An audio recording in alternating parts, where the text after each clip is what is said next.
Good afternoon, grade 7. It's me, Teacher Clair, and this video is brought to you by Camtop International School. I hope you're all doing fine. If you want to know, I am also doing fine, and we can't wait to see every one of you here at school. So, for now, let's have class at home, but I still want you to do your best, okay? Alright, so before we start, let's have a short review of what we learned previously in our English class. If I remember it correctly. Okay, we discussed about science fiction. Remember? Do you still remember? I hope you still remember science fiction. Okay, so when you hear the word science fiction or sci-fi, normally what comes to our mind, since now that we learn about it, whenever you hear the word sci-fi or science fiction, you will think about unreal, fake, imaginary, fantasy kind of stuffs, right? So yeah, that's right. But we also have to consider that some writers or directors, they are basing their content, their story, sometimes on the things that we are experiencing or things that already happened in the past or things that are already happening now, and they try to make stories about these things that already happened to predict or to imagine the future. Okay, so that's science fiction, and it's very broad, okay, though it's very interesting. As for me, it's very interesting, especially if you are the type of person who loves to read books, like fiction books, or watching movies, fantasy movies. It's really fun. Alright, so that's our previous lesson in our class. Okay, I'm just checking, it's still rolling. Okay, but for today, we are going to learn about relative clauses. We are still on Unit 6, which is imaginary worlds. Okay, alright, imaginary worlds. And we are going to focus on relative clauses. So what is a relative clause? Okay, let's all read together. It is used to give extra information about the nouns in the main clause without starting another sentence. One more time, it is used to give extra information about the nouns in the main clause without starting another sentence. Okay? So nouns, we have your proper nouns, common nouns, what else? Normally those are the things for nouns, okay? And a relative clause starts with a relative pronoun, okay? And we are going to learn those later on. Now, okay, that's your relative clause, okay? So what is the main use of a relative clause, everyone?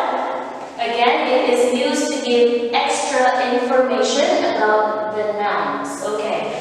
So, since it says here that it gives extra information about the nouns, we already have a noun. We have an idea, and we want to give more idea or explanation or description about the noun. Okay, so first, it says here a relative clause starts with a relative pronoun. So what are those pronouns? We have your first who or that. Okay, so let's make this. We have here a sentence already. So who in that? When we use this relative pronouns, it is the subject or subject pronoun for people. Okay, who. So when we say who, it is a person. Okay, who is your father? Who is the director? Who is your favorite football player? So it's a person. And that. Okay, example. That's the woman who bought the house. That's the woman who bought the house. So instead of like making two sentences to explain this idea, you can just make one sentence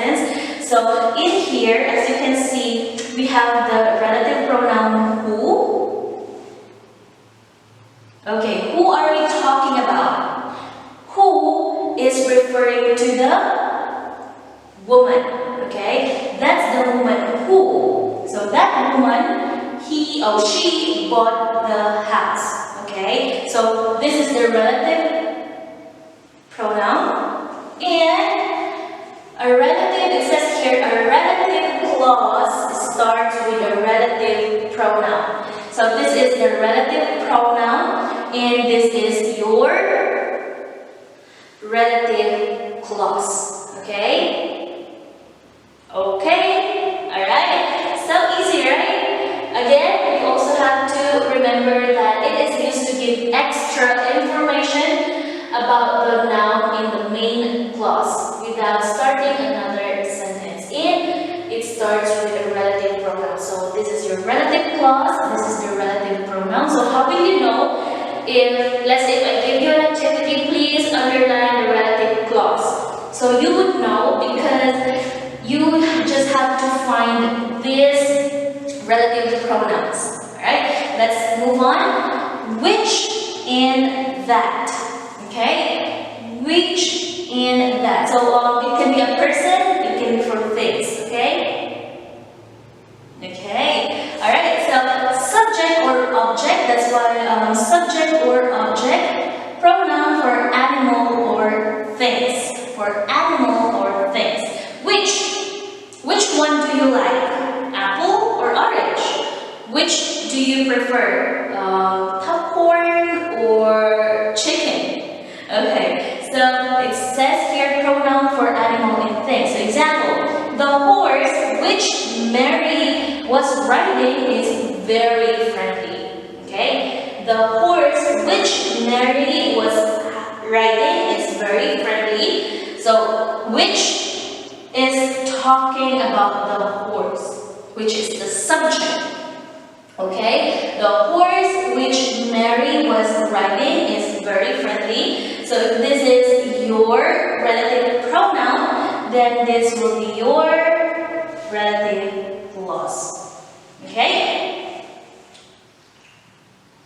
But of course, we still have a verb here. Okay, we're just focusing on your relative clause.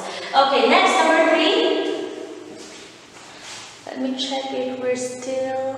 Okay, if it's still recording. Okay, number 3. Where? Of course, where do you live? Where do you come from? Where do you want to eat? Refers to, like example, we found the park where we used to go. Where we used to go? Where we used to go? We used to go to the park, right? To that park. So this would be your relative pronoun. Okay, so this one is referring to the park, okay? It is referring to the park, which is a noun. Okay? Now, if you notice, this is a noun. This is also a noun. What else? Oh, this is a noun. Okay? Alright? And there's 2 more. Not just where, or maybe it doesn't fit in there. We also have, okay, wait, let me just erase it. Oh, can we just put it here instead? We also have number 4, when. Refers to time. Can you see it? Let me see. Okay, a little. Refers to time when. Okay, I remember the time when I graduated. Okay,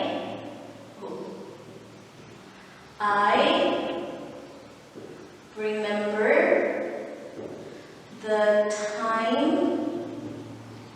when I graduated. Okay, I remember the time when I graduated. I remember the time when. So when we refer to the time when I graduated. Alright, where's the noun? Of course it's me. So I remember the time when I graduated. So when, again, relative pronoun, it refers to time. Okay, there's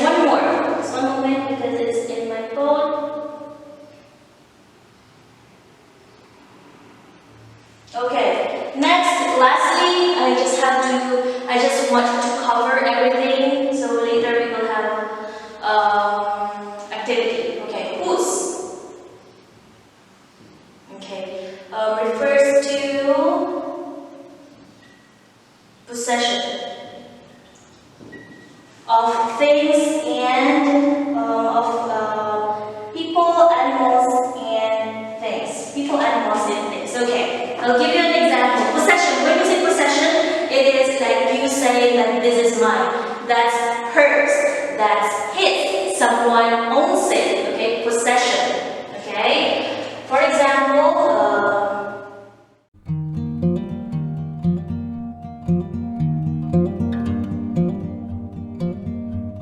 Okay, I'm back, everyone. Let's do today's first activity. So at the back of your book, worksheets or workbook part or workbook pages on your book, please go to page 37. Okay, so it says here Unit 6, Imaginary Worlds. We are going to do this activity, okay? This one. So, instructions: use who, which, or whose to join together the simple sentences below. Put the joining words as close as possible to the words they are referring to, and put commas before them. Okay? So, first sentence, there's an example here. The spaceship, which is the noun, which was shaped like a saucer. Oh, no. That's the answer. Okay. The spaceship was shaped like a saucer.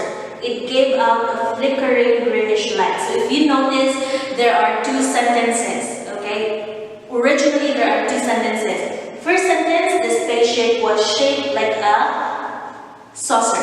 That's the first sentence. Period. It gave out a flickering greenish light. That's the second sentence. So originally, there's two sentences. But if we're going to use relative pronouns with relative clause, the answer would be the spaceship, which was shaped like a saucer, gave out a flickering greenish light. Which was, so which here, we are referring to the spaceship, okay? So that's your relative pronoun, which was shaped like a saucer. And don't forget the comma, okay? So you have to do A, B, C, D, and E. So that's task 1. You can write your answers on your book. And if you don't have a book, then I will be sending you the page or a picture of this activity, and then you can do it on your notebook. Alright? So good luck, everyone. Do your best, and I hope that you get a perfect score for this activity.